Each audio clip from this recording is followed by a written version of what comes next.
Hey. Hello, hello. Hello, hello. Good to see you, and welcome everybody to Good to see you too. Art First. And happy Friday, Brian. How's it Happy going? Friday. It's going great. I mean, it's been a weird week of like Bitcoin hitting all-time highs. It's kind of retracing a little bit, and everyone's like, "Oh man, it's only up like 20% on the week." Oh man, Just retracing a little bit, but my God, it went high. Oh, yeah. And yeah. we're starting to see that filter in different ways. Whether it's meme coins are going crazy.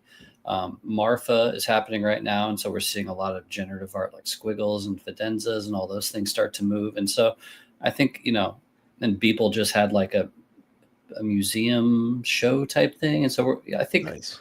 there's the attention is starting to sprinkle back onto art. It's certainly still much more about meme coins right now and listings and all that, and Right. people are going to make their money, but eventually they're going to want to collect some cool stuff, and I think that's where the market always tends to go back to.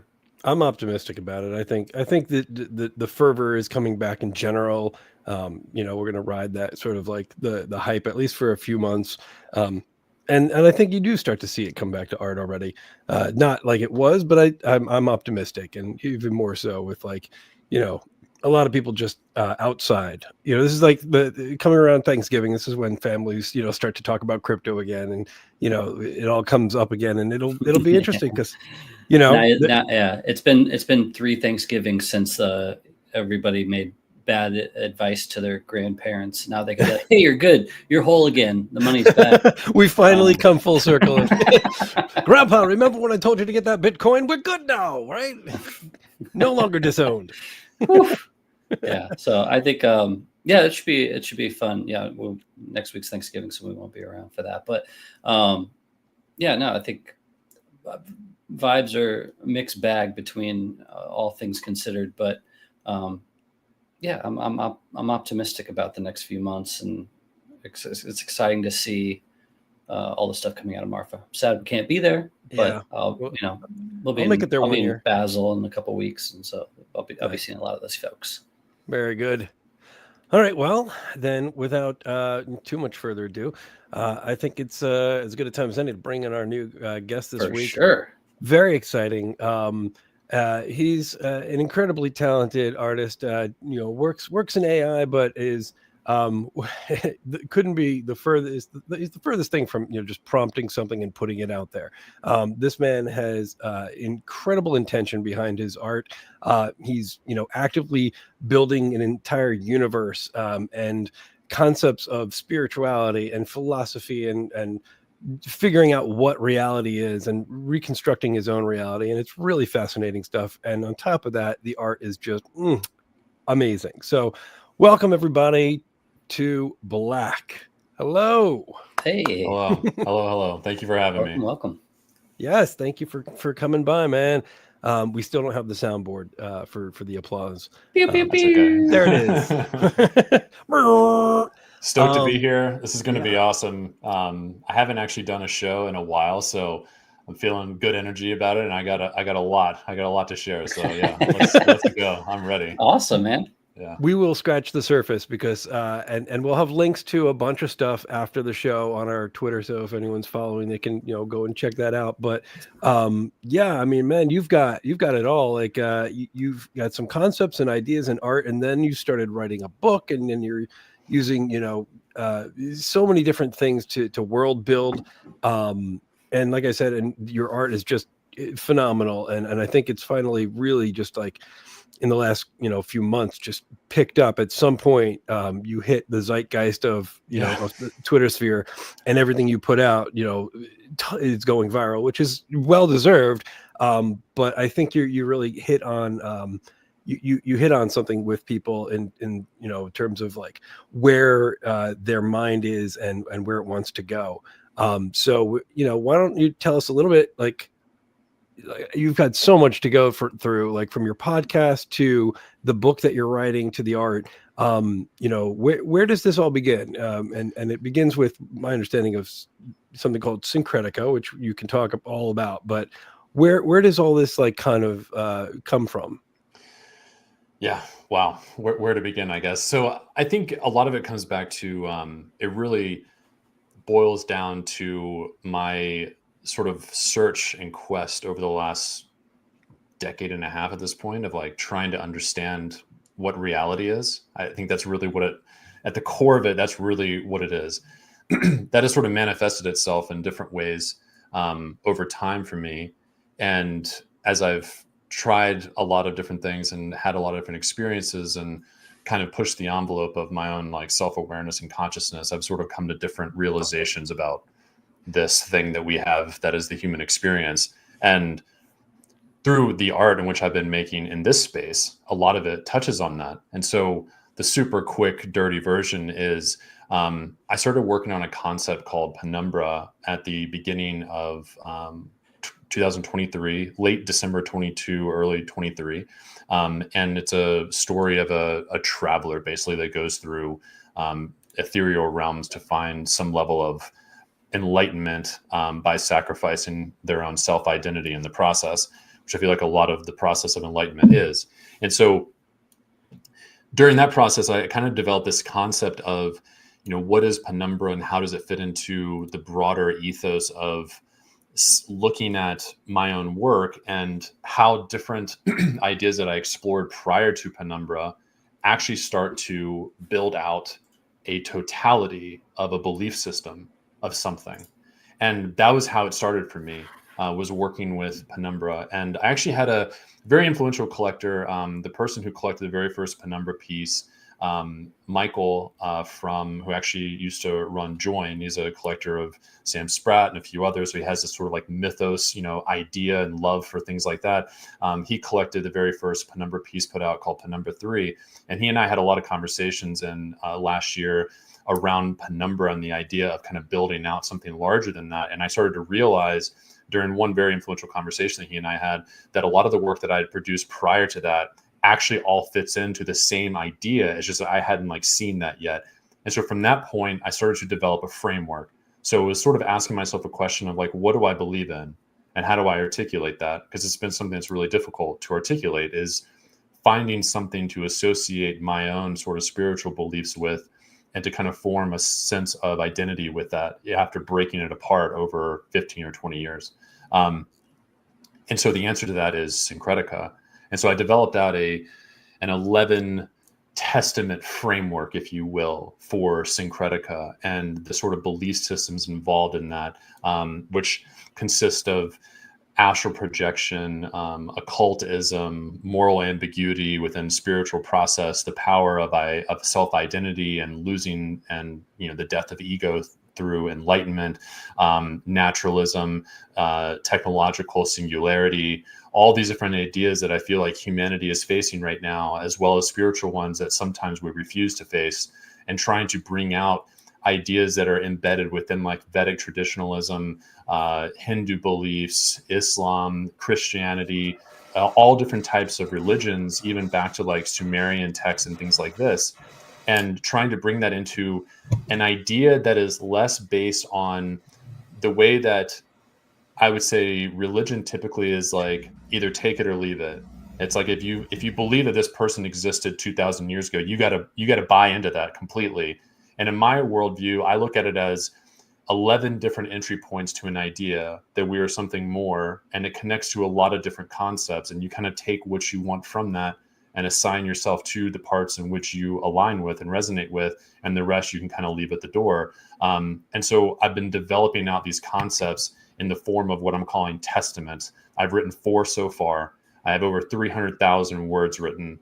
They're absolutely massive. To give some perspective, the totality of the Bible is 700,000 words, and I've written 4 out of my 11 testaments, and it's half that right now. So it's going to be more. It's going to be bigger than the actual Bible is right now. So it's kind of insane, and it's a task that once I began, I haven't been able to stop, and it becomes something that requires my entire spiritual focus to do. And the more that I do, the more responsibility I feel with it. And so a lot of the artwork that I create, coming full circle, relates to that in one way or the other, whether it be through some of the concepts, through the actual testaments themselves, through inspirations from the testaments, like what you have up on screen. The Syncretica studies the majority of those are actually, they have quotes within them that are from some of the books that I've written so far, that are ideas that represent some of the writings that are there. And they're just, I think, very visually. So when I'm writing and I'm developing out these large volumes of text, like it just creates these concepts in my head. And they may not be like literal translations, but sometimes like figurative or philosophical translations of those things. And then you have like very, very literal translations, like the Prisms collection, for example, is based off of the entire story that I wrote for the Testament of Prisms. And it's all very much based on that. And so it's just one thing feeds the other, where like visual concepts feed the writing, and then the writing feeds the written concepts, the writing feeds the visual concepts, and so there's this sort of symbiotic relationship that happens for me, kind of being in the middle and translating both. And so, yeah, that's sort of where I'm at. It's, I feel like I go off, like branch out into 1,000 different directions, but this is, that's sort of hopefully the good little intro. Yeah. That's awesome. So in terms of the writing side of this, are you using AI to flesh those, you're giving it ideas and letting it write all that? Or so how much of that do you see as a collaboration?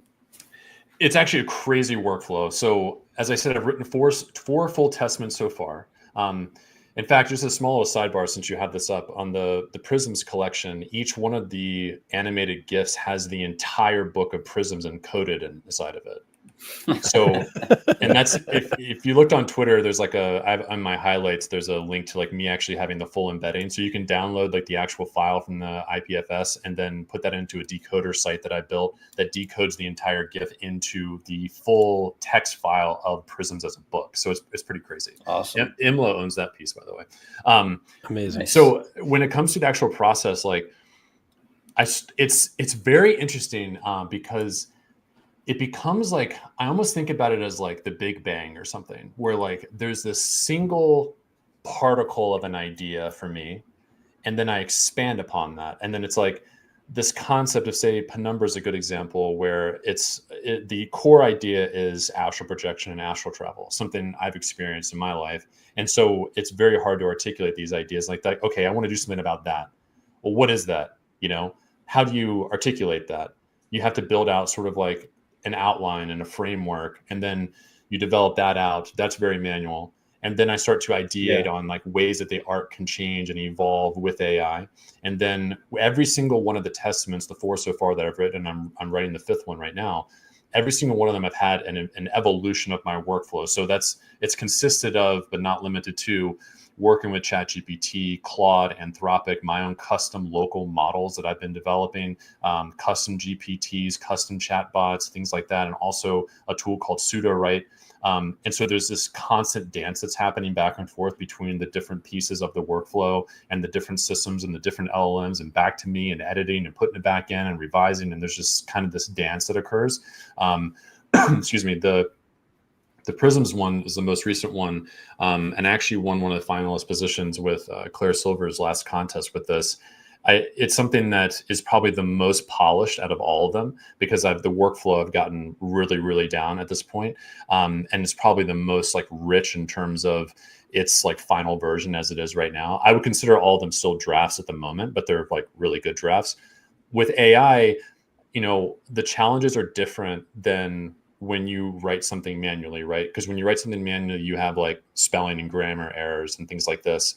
With AI, you don't have that, but you have different things like repetition problems and consistency and congruency throughout a very large volume of things. If you've ever had a conversation with ChatGPT, you know how bad of this memory it has, right?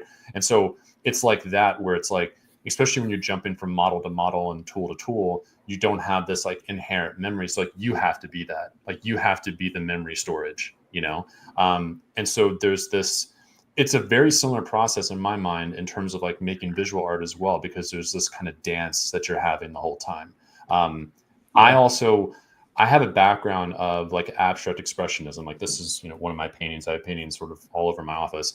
And one of the things I like about that process is the sort of like gestural way that you create artwork, and it's not fully controlled. And so when I work with AI, I don't want full control visually or through written word. I don't want that. Like I like the magic that happens there. but it's this sort of inspirational dance where like I inspire it and it inspires me, and it just kind of like levels up and levels up constantly. And so, yeah, that's hopefully that gives some insight into the process. It's a very like handheld process, but is a lot of AI work that's involved. But the final product is nowhere near, just putting something in and having it write something. Plus, you're talking like 100,000 words, So it's not, you can't really get that in a prompt output. You know what I mean? Yeah. So we were talking about religious tracts, and you could use AI to take your whole book and reduce it down into like a whatchamacallit, where they have those like cheat books. Those like Cliff Notes, like a Cliff Notes or for dummies. Exactly. So with something like these, the process of making it, you're using AI, and then are you running this through, like, to get the animation, for instance, this kind of VHS effects and all this other stuff? What are you using After Effects for that, or is that all done via more AI tools? I'm using there's a very old data moshing program that I have that like really destroys stuff.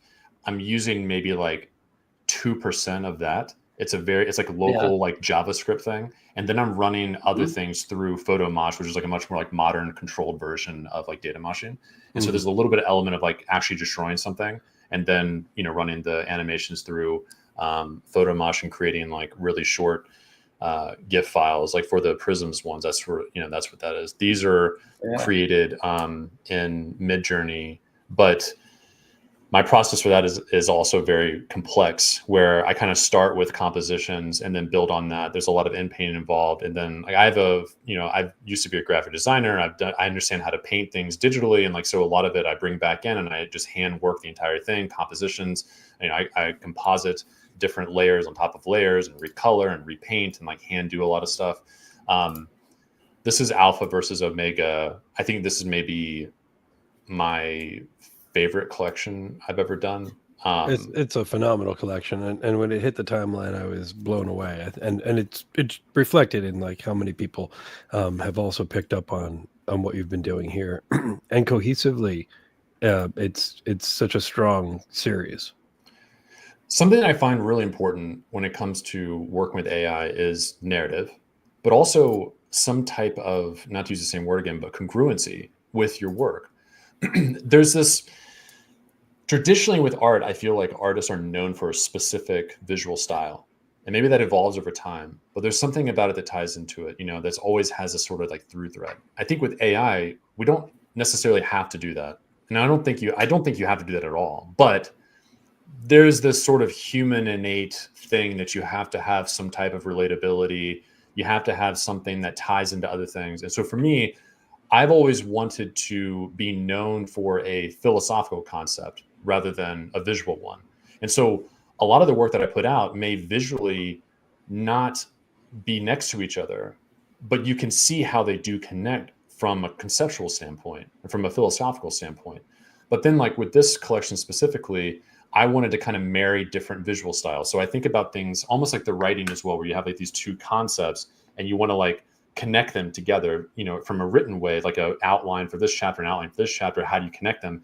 I think about the same thing when it comes to collections. So you have like, for example, my Hands of the Faithful collection, last year around this time versus my Penumbra work. They're fairly different from one another. One's very surrealist and one's very, kind of religious, spiritual, red and blue and black. And with Alpha versus Omega, I wanted to connect them. In fact, I think on this page, I actually have something that kind of shows how they kind of connect visually and start to like connect these things together, because I've worked with different styles, different concepts, and I want to make sure there's a through line, even if it is on the surface level visually. I want to make sure that that's there, but I also don't want to be like completely boxed in by that. I don't want that to be the case. So I'm constantly thinking about how things relate to other things. Even when I make GM and GN posts, this is what I'm talking about right here. On the left is Penumbra 2, which I think was the 5th piece that I put out for Penumbra. And then on the right is a piece from Hands of the Faithful. And so I look at Alpha versus Omega visually as a marriage between those two visual concepts and the style and aesthetics of those two things, specifically built in that way. And so you have this sort of like, I'm constantly like checking myself and seeing if it fits within my sort of visual ethos and ecosystem. But I also want to make sure that it's tied to the philosophical approach that I bring to the table and how it relates back to syncretica, either figuratively or literally, and trying to make sure that it either directly relates to something or it's about a broader idea about, say, loss of identity, or in this, collection specifically, the kind of battle between the alpha and omega of self, and that process of going from one to the other and back again, which is what the collection is about. And so that is an inherent concept in several of the testaments of syncretica, even though it doesn't relate directly to, say, like, chapter and verse of something. It goes back to the philosophy of what's there. I think it's really interesting that you have, I think not everybody shows their work, right? In terms of like how they do what they do. And when you get a painter who's showing what they do behind the scenes, you're watching them physically paint and mix paints sometimes and putting, brush to canvas or what have it. But in AI, there tends to be a bit of a black box, even with the creators themselves, for better or worse. But I think this is really a fascinating way of showing your work in sort of like everything from the ethos to the actual work that you've had to put into this. Like this, for example, on screen we've got it looks like, I don't know, hundreds of these thumbnails of very similar looking pieces, but that you explain, these are iterations of one work, and you're reworking them and figuring out what does and doesn't work. And like, it's sort of the deeper understanding that, this was not a one and done kind of, show and tell situation. Is that, Yeah. I mean, obviously you feel the need to do that, but I think that it helps bring people into the journey a lot more.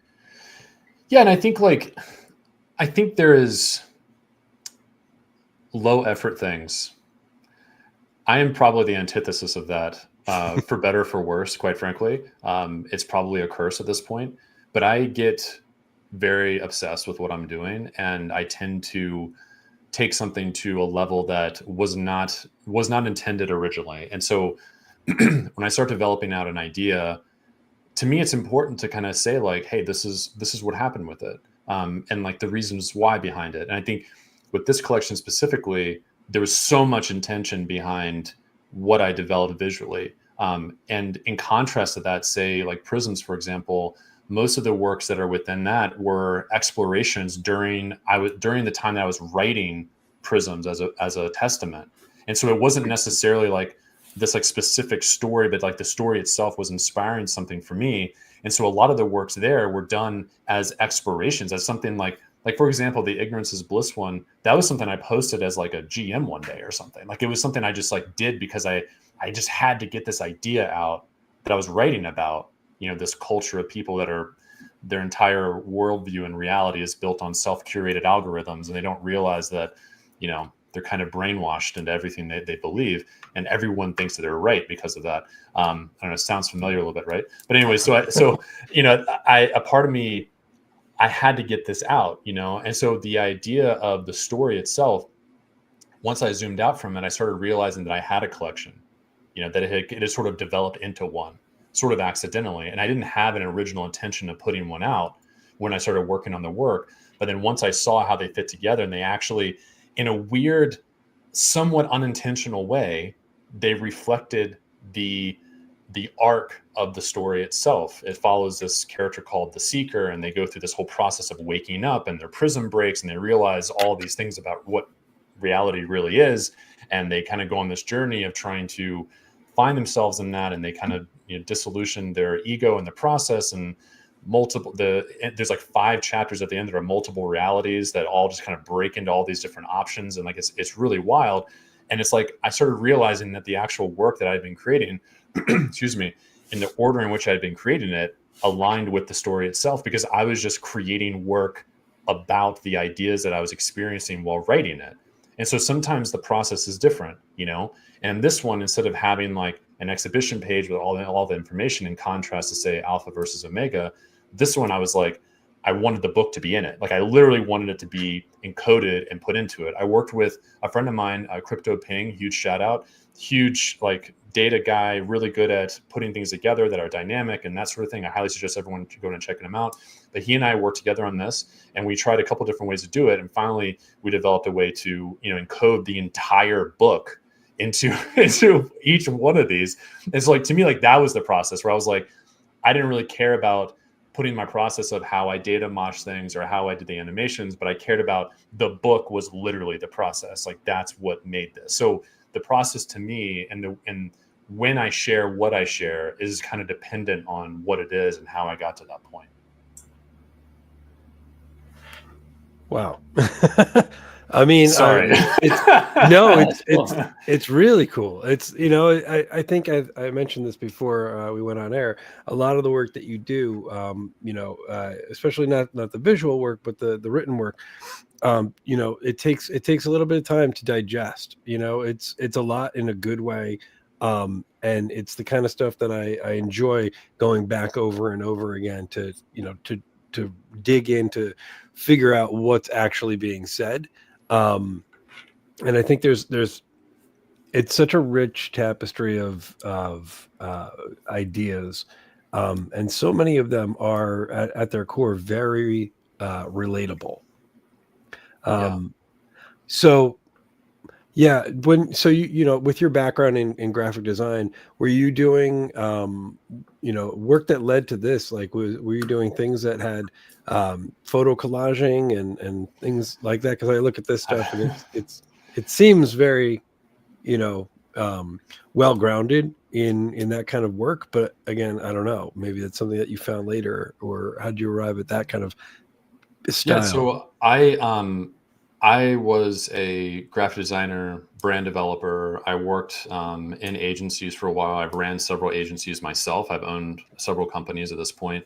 In the startup space, I've been a strategic advisor for different startup companies and stuff like that. So I have had a lot of experience outside the space. But I've also was a professional photographer. I used to shoot live events. I was a photography director as well. And so I'm used to, having 1,000 different images for a single idea and then going through and picking out the best ones and putting them together. And so a lot of that you can see in the work, especially like for the Alpha versus Omega one that you put up there earlier, and kind of showing all those different versions of one thing.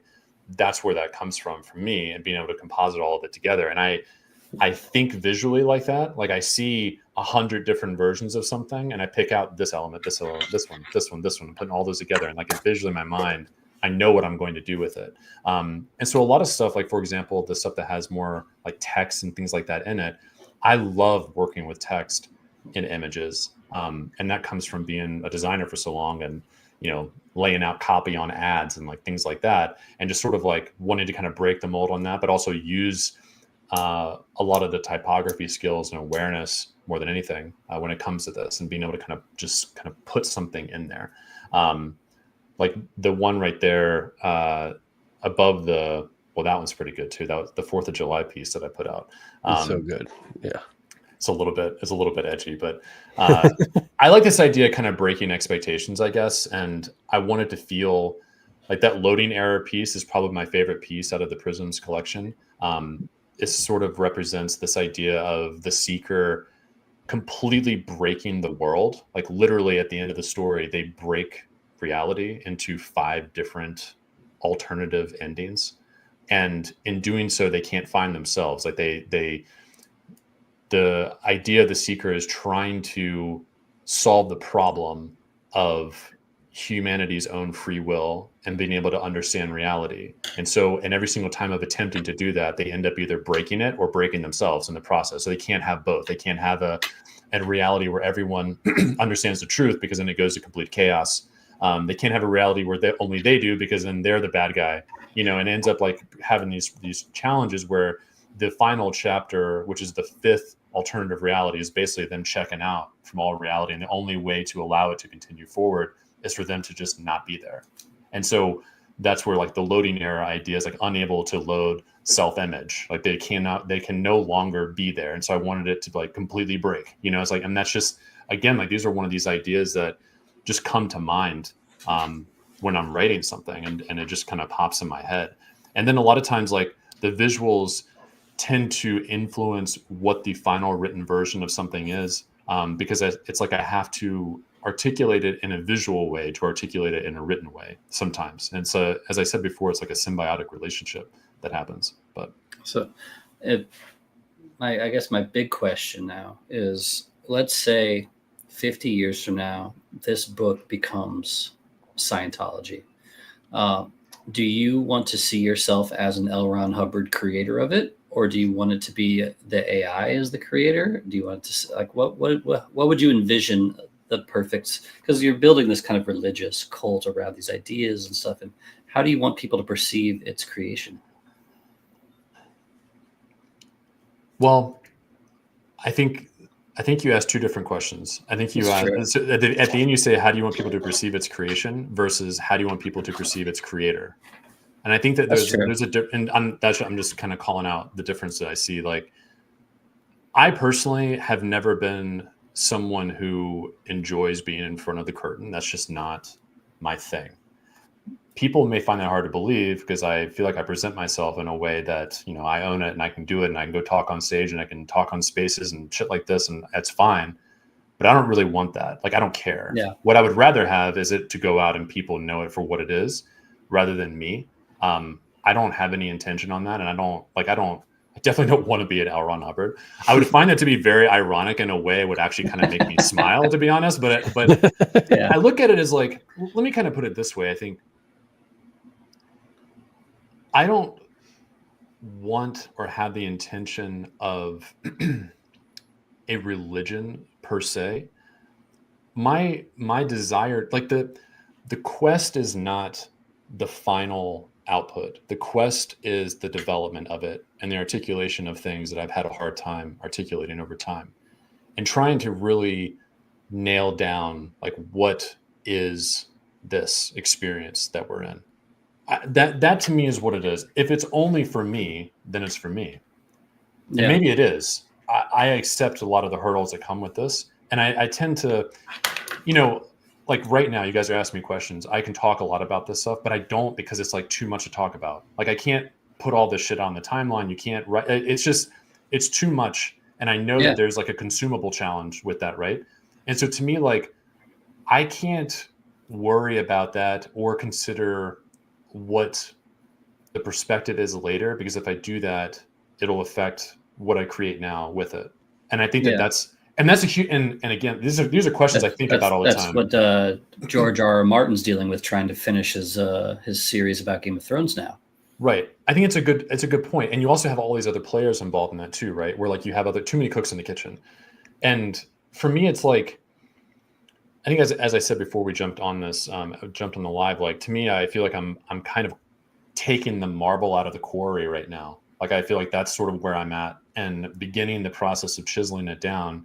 And then the consumable parts of it can be anything. I can take each testament, put it into its own LLM, and have people experience it that way. I can have 11 labs read it out in real time to anybody. I could rewrite the entire thing when it's done into a 5th grade reading level. I can translate the whole thing into Spanish or Japanese or whatever. I can do that when it's done.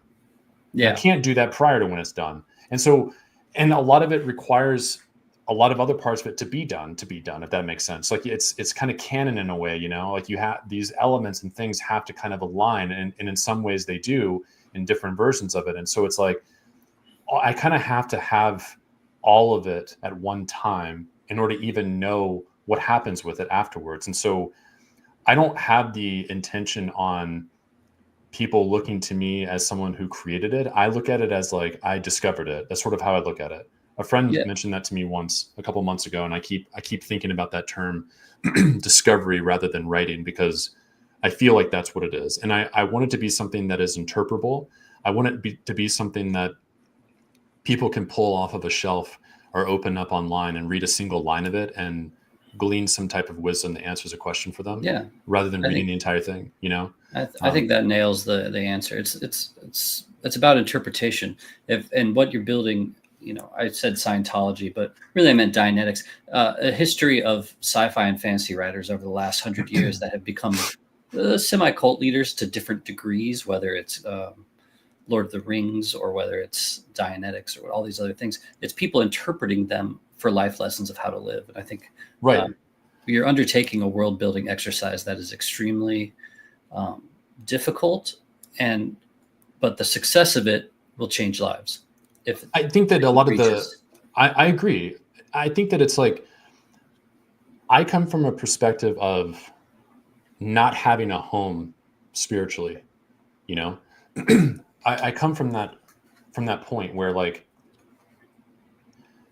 I feel like most religions, they like tie you into something.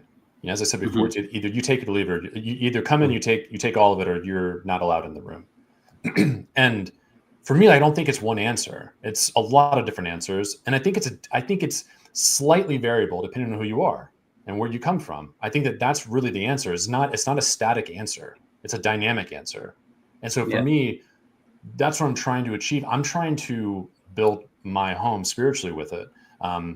Through different experiences that I've had in my life, I just know I have a sense of the fabric of reality and what this human consciousness experiences. And the more that I know, the more I know nothing about it. And I feel like that's sort of where I'm at. It's like, how do you articulate these ideas? I think one of the biggest challenges for me is, like, you know, writing an entire testament or book on like astral projection. You can't really like people have to experience something to believe it. I had a friend of mine years ago tell me something that I will just burned in my memory. I'll never forget. And after like describing an experience that I had to him, his response to me was, "I believe that you believe it." And that's something I think about all the time, where it's like, I don't think it's like telling someone a dream that you had, you know, and it's real for you, but they don't really like, they're like, "Oh, cool, man. Like, that sounds really weird, man. I don't really," you know, like it's a hard thing to take, like, "Oh, I had this experience of meditating with Buddhists in a temple, and my ethereal self left my body along with 10 other people, and we circled a room together in the mountains." That sounds crazy. And it's like hard to imagine that being real, but it's like your own truth. It's your own experience. It's something that you know to have been real in that context. And so it's not about like writing a biography about experiences. It's about trying to articulate the experience in a way when someone reads it, they feel as though they experienced it, and like taking something from that. And it's not a literal interpretation. It's very much so a philosophical and spiritual one. And so to me, like, if one person reads like Penumbra or something, and they find something in that, and they can relate to the ideas and the enlightenment that comes from the process of what that character went through, then it becomes something that they can associate with and have some type of relevancy to, in a way that I don't believe that religions tend to do in a way that is impactful, where like, I don't know if, like, you know, you have to say like Moses or something, like you take like a character and a name, and like you're supposed to, the problem with people who are like agnostic or anti-Christianity or something, they're like, "I don't believe in some guy named Moses." You know what I mean? Like, I think it's like, "Oh, you don't believe in that one guy? Well, then you're not in the club, bro." And I don't think, like, to me, like, that's the problem. So to me, all the characters that I have in all the testaments don't have names. They're all like labels, like they're ideas that represent something. And so it's not about like trying to believe that a certain thing happened. It's about trying to take the philosophy of the experience from it and the ideas behind it. That to me is where I think a lot of religions fall short, because you're supposed to believe in this literal interpretation. And I want to make sure from the get-go, it's not literal at all, you know? Yeah. And I think that's where there comes this ability to interpret something. And when people interpret something for themselves, it becomes real for them. It's like someone who's in sales projecting the idea of beyond the sale, of having you picture something like, can you imagine driving that Bugatti, man? Like, how incredible that would be. Like, oh man, I can really see myself in that. Now you want it because you saw yourself as it. So to me, I look at it as, when someone interprets it, it becomes a part of them, because they're interpreting something, you know? Exactly. So, wow. Yeah, I think that is that's incredibly powerful. It's also it's a really interesting approach to something that has been tackled so many times before differently, to approach spirituality and understanding of reality through the lens of concepts, and, you know, versus, you know, a concrete allegory. Yeah. Yeah, no, I think what you're building is incredibly powerful. Obviously, time will tell who and where this goes and who benefits from it. But I definitely think that people will find this. People have already begun to find this, and I'm excited to see where it goes from here. I appreciate it. It's something that I don't like.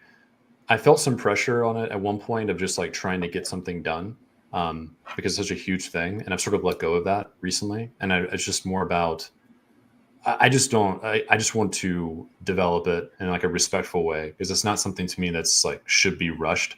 And without the help of AI, a project like this would probably take 50 years. So Yeah. there's something good about that though, because it takes time to reflect on it. Well, it's also just a really interesting use case for a technology that's a quite literal mirror to society and to everything that humanity has fed into it. Like your companion in this is the majority of human understanding. Absolutely. Right? And It's it can not just pull AI, things. it's everything that we've ever put into, a Yeah. record, a database that could be, pulled from, for AI to use. And that is really the beauty of constructing something like this. That's where the name Syncretica comes from. It's syncretic. It's something that applies multiple things into one thing. It's an aggregate of ideas. And so that is literally in the name itself, is taking an aggregate of all things and trying to construct something that answers the question. The only question to me, like that's it. It's like, and maybe I could just write 42 on it and be done with it, but I don't know. So yeah. Well, I love it. this was fascinating, and I appreciate you giving us a deep dive that I don't know any outside of your podcast. There aren't deep dives that are also condensed enough for the average viewer to kind of like get started. So I really appreciate you giving us the time to understand this and understand your process with it. So thank you for that. Thanks for giving me the opportunity to. It's tough to, as I said, like share it in long form. It's hard to. It's a hard thing to condense. I knew that no matter what we did today, we would only scratch the surface on this. Totally. And part of it is to not fully understand it. That's Yeah. what will drive people to keep digging deeper into it. Yeah, Absolutely. Well, speaking of digging deeper into other things, I think now might be as good a time as any. Did I do it, Brian? How's the Kinda. yeah. No, yeah. I think I stuck the like landing. I like it. All right, gentlemen. You want to do a little bit of show and tell? Yeah, let's do it. Let's do it. Yeah. Let's go. And my mic is going to cut out as soon as it's done, and then I'll. That's come the back. fun of it. It is the fun. Let's roll it.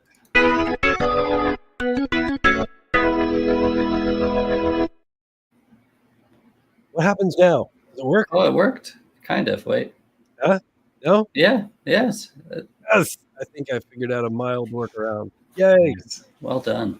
Okay. Well, everybody, this is the part of the show where we each have brought work that we've either collected or found inspirational, and we are sharing it with the world because we think it deserves a bigger spotlight. There are 3 pieces from each of us. At the end of the show on our Twitter account, you can go to Art for a Show on Twitter, and we'll have links to all of these works as well with the artists to show them. Yeah. Your mic is a little wonky still. No. Fine. But I just said a whole thing. You just have to wait for it to like rebalance, I think. Yeah. So did you hear any of that? Yeah. No. Yeah, we got it. It just kind of cut. That's it. Cut off the words a little bit. It's fine. Not important, just part of the show. Yeah.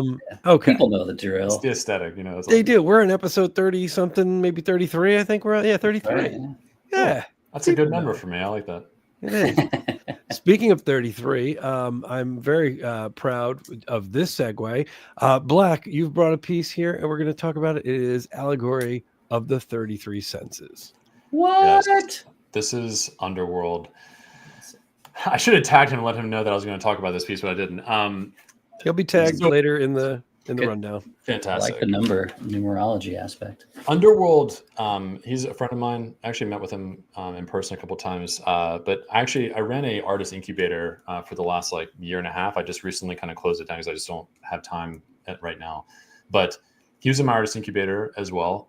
And something that Underworld has done is he's developed an incredible process of he creates with Stable Diffusion and then upscales using different workflows. And I'm not going to put all the secret sauce out there, but he basically like develops a process to add more detail into something. And so a lot of his work starts with an initial output, but then it's just like added more. And some of his files are like absolutely massive, like gigs on gigs. And he put together a series over a period of a year that kind of represented like 1 or 2 weeks of his life of outputting, but it took him that much longer to develop it out and see it in full. And so his work tends to be very raw. And I think that on the timeline and as algos go, the system doesn't quite like things like this. But to me, it's some of the most spectacular work in the space. And I find it to be extremely unique. He's opened the door for a lot of other artists to like understand this process and do it themselves. And so you're just now starting to see other people kind of work similarly in this style. But this is something that I think down the road, people are going to turn around and they're going to say, holy shit, how did I not pick up this? How did I not see this? How did I know about Underworld? And so his work is just spectacular. A lot of it deals with sort of, I would say you have like this darker occultism type of vibe, but also a lot of it comes from religion. I won't speak too heavily on his like personal side, but he has like a very strong like family religious background and things, and so there's a bit of like a pushback there. I think spiritually, he and I went to a dark arts place in Portland a few months back together. So I mean, there's definitely like some undercurrents of darkness and things. And this is, one of the pieces. I think I own a couple of pieces, but this is one of the pieces I picked up from him. The Awesome. details are just absolutely insane. So wow, I love the painting. That's what I was going to. I was like, I just noticed the painting in the painting. Yeah. So The good. bird wings in the left side. I thought that was really fun. Yeah, it's got this kind of Caravaggio vibe to it. That's really cool. Yeah, Totally. That wing right there that comes out of nowhere. Totally. Yeah. Yep. It was so amazing. Like, as I said, I ran this artist incubator for a while. And one of the things that came out of it for me personally was seeing the evolution of artists during like a year and a half of time. Every Friday we ran critiques and worked together on developing out work and things. And Underworld, especially, seeing the evolution. And he's been an artist like all of his life. I mean, I have as well. A lot of people that I think work with AI, there's a misunderstanding that they've never been an artist before. They don't know how to use a pencil, which is just absolutely ridiculous, especially for people in this space. Like you don't do this without being an artist prior. I can tell you that right now. You don't get to this point, on day one. And so it's just amazing to see like the evolution of that process as a lot of people have evolved. This is just a prime example of that. Yeah, that's awesome, man. Thank you for sharing. This is really awesome. And I mean, I'm familiar with their work, but I haven't seen this. You might have now. Now your mic's going out. Me? Yeah. Now you're Cool. back. Cool. It's like you just kind of vanished down a hallway for a minute there. You got lost in this room of Underworld. I did. I got lost in I was in the underworld. You got taken. This is sick. This is so good. I like all that hair in the bottom right. Yeah. Mixing into the cloth. Super trippy. All right. This what if you can hear me. I don't know if you can hear me anymore. Cool. We're just gonna say it. We're gonna do it. Good stuff. Good stuff. All right, Brian, if you can hear me, you're up next. Oh, yeah. You're fine now. I'm just gonna be paranoid the rest of the show. Might have just been I don't know. All right, we'll call tech support later. In the meantime, we're gonna go to this first piece that you picked up by Osinachi. Oh, yeah. So I mean Osinachi, OG legend. I don't know how he made this one specifically. His early stuff was all made in like Microsoft Word. But yeah, he's done some animation in the past that was kind of just like simple, like 2-3 frame loops.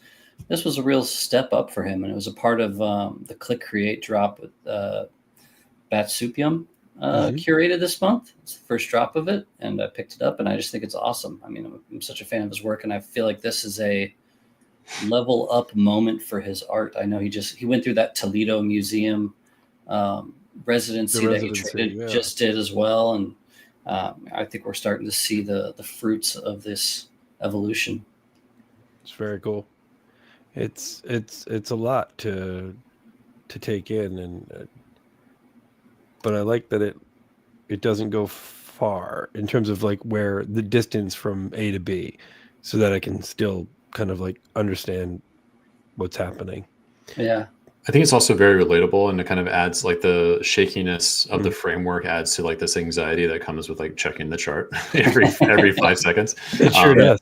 So I like it when work, especially animated work, like the actual effect that's there and the way that the framework is done reflects on the concept of what's there. And I find that that does this. Yeah, a nice reflection between the two. That's really cool, man. Yeah, Thank you. Fun one. Yeah, it is. Very nice. All right. I chose to, I can't get away. I really enjoy the experience of looking for art on Rodeo. And so, I'm not sure. Hakam, I can't pronounce, but this piece really was really cool. And after going down the rabbit hole of BLAC's art, I couldn't help but find pieces like this that really stood out. It says photography. I don't really know anything about the artist or their process, other than this just was really a gorgeous piece that struck me. Yeah. And I believe it's called Remembrance. Yeah. It's very cool. I like the muted tones of it a lot. I feel like a lot of times it's hard to work with muted tones in this space because bright, shiny, moving things tend to get the attraction. Sure. But I do love the subtlety of this for sure. Yeah, the textures really add a lot. It makes it feel like almost like a photocopy glitch paper thing. Mm-hmm. And wiping out the eyes before you do that smear really adds a lot too. Yeah, and I like that that it has a glitchy feeling, but isn't actually moving. Yeah. You know, it's all so often that we see this in 5 really quick frames of similar versions of it, but to see a single frame of it is kind of refreshing. Yeah, it's very cool. I like it. Thanks. All right. Good find. One of these days I'll try out Rodeo. Dip your toes. All right. Here we go. BLAC. We've got another piece here that you've wanted to highlight. That Uniglow we tend to forget. This is from an artist. Her name is Lakai. I just love her work. It's super surrealist. I think I picked this up maybe last year. I can't remember exactly when it was. It's probably been a year, maybe. I think this was maybe in her original collection. I think it may have been her like first, second, or third collector ever. Or maybe it may have been a different piece other than this, but because I own a couple. But I just think there's a lot of surrealism work that's out there. I tend to work in surrealism myself, obviously. And I think that a lot of times, like, you kind of get lost in the idea of surrealism rather than like putting something that's surreal in a real environment. And I love like philosophical contrast and visual contrast. And so to me, like, you have this element of a real photograph of nature and a unicorn without a horn and a light coming from its face. Like, there's something really trippy about that. And I've done a lot of backpacking and things like this. And I can just imagine like turning a corner to a stream and there's just this mythical light-headed unicorn that's just like really wild, and I would be all about it. But her work is very surreal, and there's like this sense of kind of a mystic quality to it without it actually referencing things like that. I don't know if she intends to have this sort of like culty, mystic, esoteric type of vibe to it or not, but a lot of her work feels like that to me without it actually like literally representing that, I feel like. And so to me, like, again, like I love the muted tones with this one as well. And it just stands out as like a highlight piece. And when I first came across her work, I was like, I'm picking this up. Like it was an immediate, the very first, I'm not sure if this is the first piece I collected or not, but the very first one, it was like an immediate yes. So yeah. That's very cool. I really love the vibe. Yeah. Yeah, I like the subtlety. I was trying to play it bigger, and it looks like it's a loop, and it doesn't loop in the other version of this where it's larger. But it's really, really pretty and very serene. I could see this. It almost feels like a siren call. Like if you were out in the woods and you did see this, and you would just see it, and you'd be transfixed, and you wouldn't be able to really go anywhere. You wouldn't feel any fear, but you would just be, locked into a gaze with this thing. Yeah. It's trippy. Yeah, it's wonderful though that so much, can come from a piece like this. It's great. For sure. Nice. Very cool. Very cool.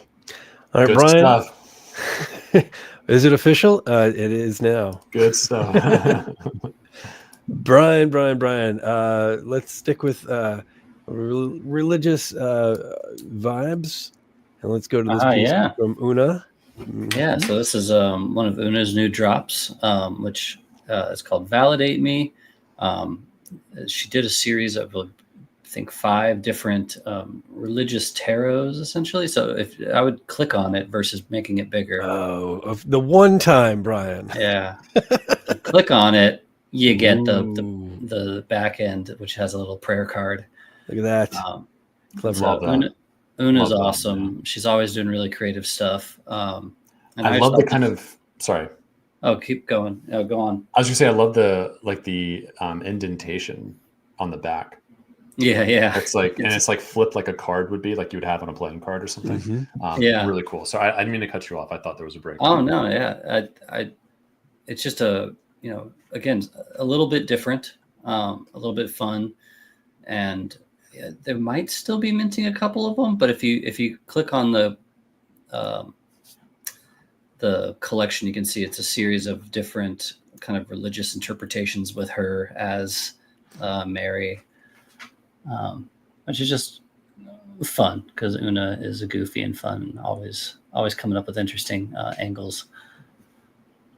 That's great. And then I wonder, is each one? I think Young Weekend might have been involved. I'm not sure. But yeah, just fun concept. And the 3D card aspect. Don't see that too often. That's really cool. Yeah, I love that. Look at all that. That's great, man. This is a good one. So many. I'm just like trying to go back to the collection. So many pieces, like really strong pieces. Wow. She's always coming up with wild ideas. She did one in London recently where she brought people into a room and showed them videos of another project she did where people had the chance to like see her breasts, and then she showed it to people in London and tracked their heart rates and used that as data. So the more uncomfortable they got, she was able to like take that and make stuff with it. She's just thinking of really wild, fun things. It's kind of awesome, man. Yeah. Good for her. Yeah. Wow. She's in Marfa right now, doing some sort of cow-related thing. Because the first time I saw her work was 3 years ago at Scope in Miami, where she auctioned off breast milk at Scope as like a guerrilla auction.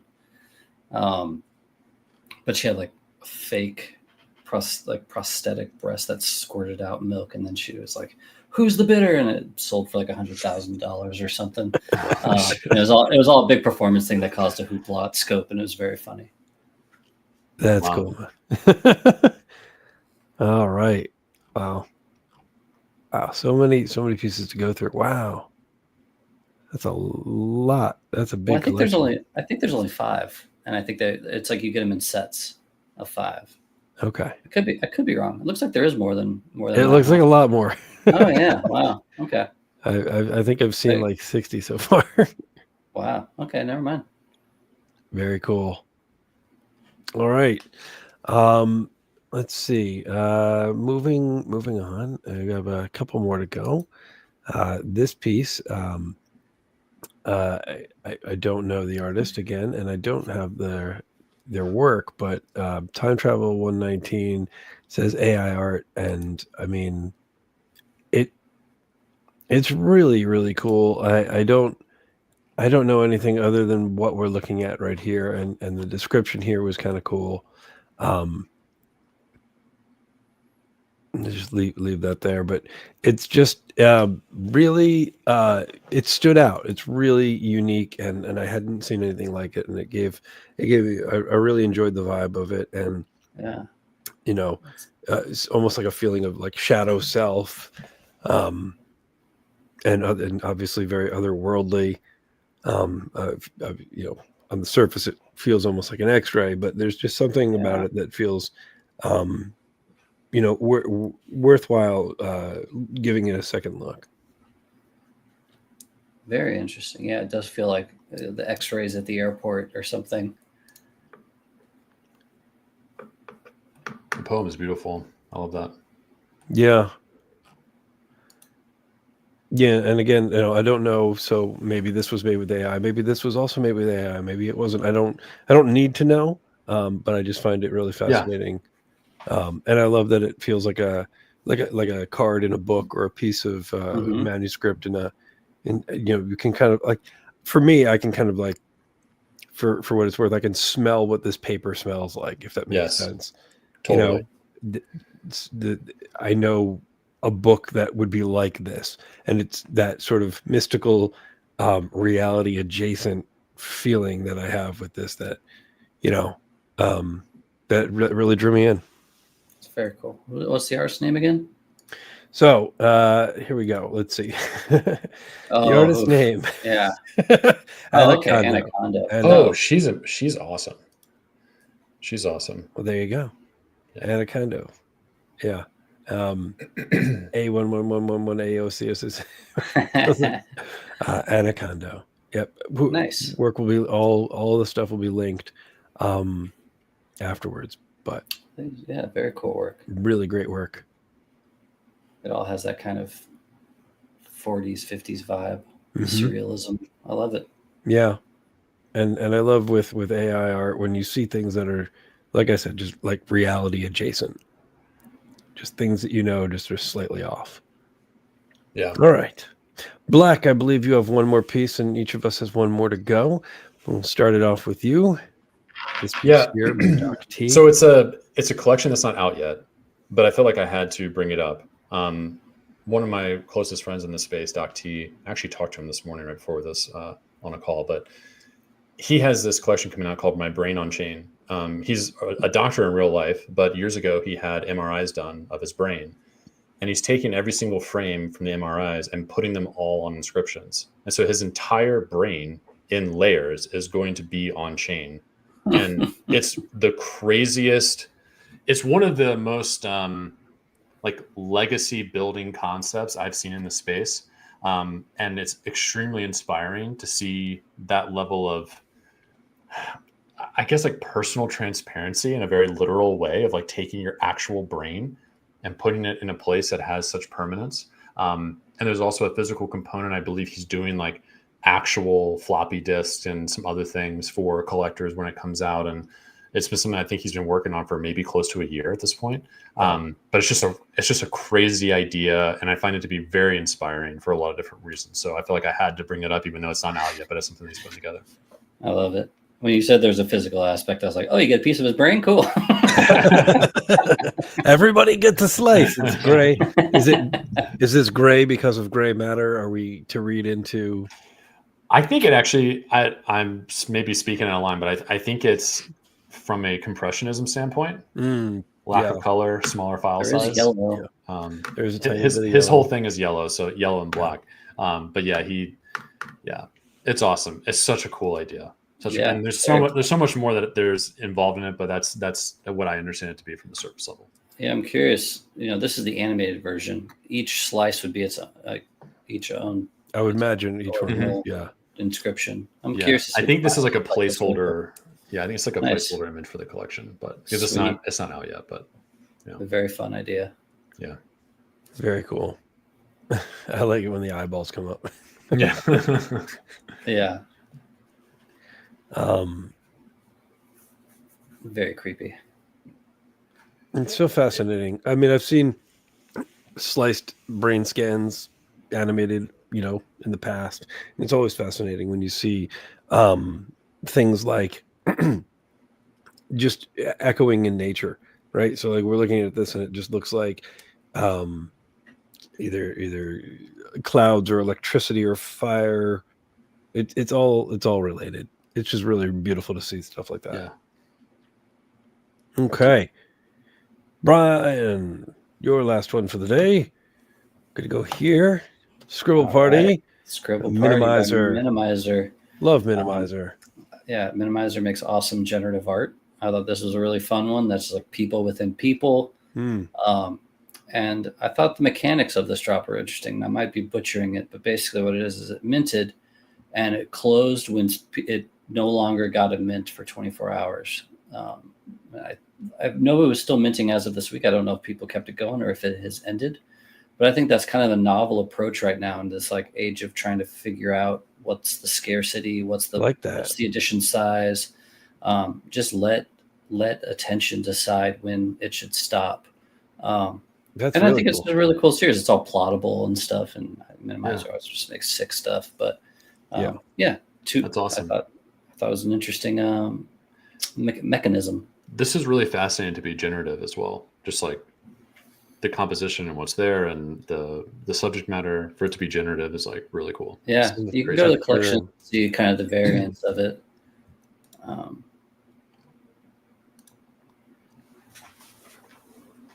That's really cool. Wow. Yeah. It reminds me of those cave paintings from back in the day where it'd just be like all these stick people. It has that vibe. It also kind of has like a Keith Haring vibe to it too. Yeah. These are really cool. It's a very strong collection.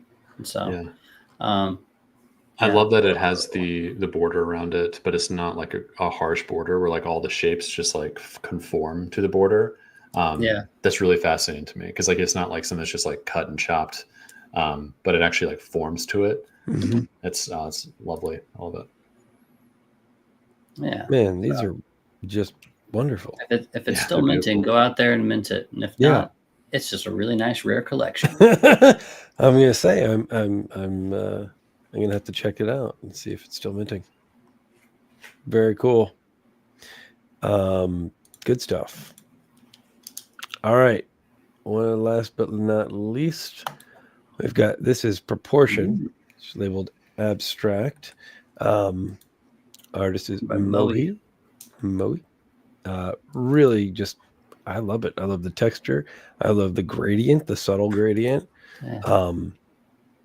Again, I don't know how it was made. I don't really need to know how it was made, but I love the, like kind of a bente dots, kind of, big, just cacophony of color and shapes. It's just gorgeous. It's like a contemporary Modrian hybrid with Kandinsky or something. That's what kind of gives that vibe to me. Yeah. I love the negative space, the cutouts. Add a lot to it. Yeah. I wish abstract stuff got more attention in this space. I've always been one of my favorite art forms is abstract expressionism, or even like I would probably put that into this box, but I think people don't know how to like interpret that in a way. I think it's like, oh, it's just shapes. But there's a lot of, if this was done by hand and not like say like AI, which I would debate on what the process was, but like if this was done, manually and areas are subtracted out and you have these like compositional decisions that are being made, where are you going to put the circle? How far from this line will the circle be and the weight of it? And there's a lot of decisions that are made in abstract work that I don't think people tend to interpret maybe from like an educational standpoint of like understanding like what goes into making some of those decisions. I remember last year in Miami at Basel, Delta and I had like an hour-long conversation in front of this like huge abstract expressionist piece of work, and he had like never really like thought about it or like appreciated it, and he was asking all these questions. We had this whole back and forth, and I realized like how much people tend to, unless you've done it, like you're not really sure like You put a color here and a shape here, and like the balance of that and like the decision, especially in something so permanent like paint or something, the decision-making process is crazy sometimes. It's like you really have to think about the layout and balance and unity and all these sort of like design principles, especially with something like this, where it's like unbalanced, but the color makes it balanced. Like that bottom left is a little bit empty and the top's heavier, but then the red contradicts that. And there's like this balance that happens that wouldn't be like that if the red was a blue. Like all those decisions are kind of being made, especially as I said, if it was done like manually by hand. And it's hard to interpret that unless you've like gone through the process of actually doing that. How much work is involved in kind of making those choices. Yeah. Not that an artist needs to share their process, but I do think that there comes a higher appreciation and understanding for someone who's looking to have their work, collected and understood by more people when you show your process like that. So as a benefit to yeah. I don't think this is AI. I imagine this is like Illustrator, collage, or generative, just because the lines are so clean. I haven't seen AI nail that yet. I don't think it's AI either. And my reason for saying that is the textural differences. Like you have that, like if you look right there, what you have on screen, under the white box, you have that circle that's all like halftone. Yep. The layers of that, those like you have the red behind it, you get the lines above it, you get the green mark above it that's been like negatively erased out. And then you have the lines on top of that. That texture being so clean as a halftone would be really difficult. It would probably bleed out into some of the other areas. So I feel like it was put together by hand or maybe generative. I don't know. But if I had to say, I think some form of by hand or in addition to generative, because seeing things like this feels very much like you're just either masking out or cutting out with like if you were doing it, let's say Procreate or Photoshop. Again, something I haven't really seen in AI, but it could be a mix of like 10 different things we don't even know. It's cool though. Great choice. Cool. That's all I know. At the end of the day, it's good stuff. Good stuff. All right. Good finds. Good stuff. Good job, everybody. This has been a ton of fun and eye-opening and mind-melting all in one. Before we take off, BLAC, is there anything that you want to plug? Anything you got coming up? Anything you want people to know? Takeaways, last thoughts? I think that's the only thing that's really recently has happened is I joined the Story IP group when they go to launch here in February. So one of the reasons I did that was because of working with Syncretica and trying to get some actual IP laid down for it. I think that'll be really interesting to see how it plays out. They have a lot of things coming out. And other than that, I'm just creating to create right now. That's sort of where I'm at. And I find that the market is weird. And I feel like a lot of times we focus too much on the wrong things, such as mechanics and pricing and where, when, how, what chain, all this stuff. And I feel like it's overwhelming. And I just want to make dope shit as hard as I possibly can.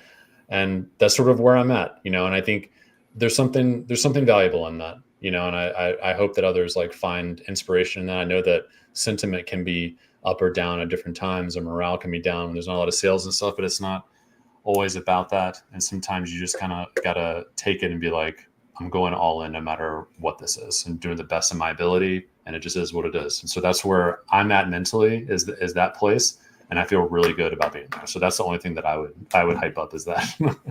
Nice. Yeah, I love it. That's great. Good. And I appreciate you guys giving me a chance to chat. It's been fantastic. Well, thank you for coming on, man. We really appreciate you taking the time. Yep. So, if anyone is interested, go ahead. We'll have our Art First Twitter account. It'll retweet all the stuff, all the links. And I highly encourage people to go take a look at all the artists, go mint stuff, go collect stuff, share stuff, tell your friends. And we're off next week for Thanksgiving, but we'll be back at some point. Well, maybe we're not off. There's next week Thanksgiving? No, it's 2 weeks. Might be I think we're on next week, buddy. Things are moving as fast as they can be right now, guys. Let's not rush it. On Friday. All right. Well, we'll figure it all out. And in the meantime, thank you everybody for tuning in, whether you did it in the live or you're on the replay and you're washing your clothes right now. So we very much appreciate it. And we'll catch you guys in the next one. Take care. See ya.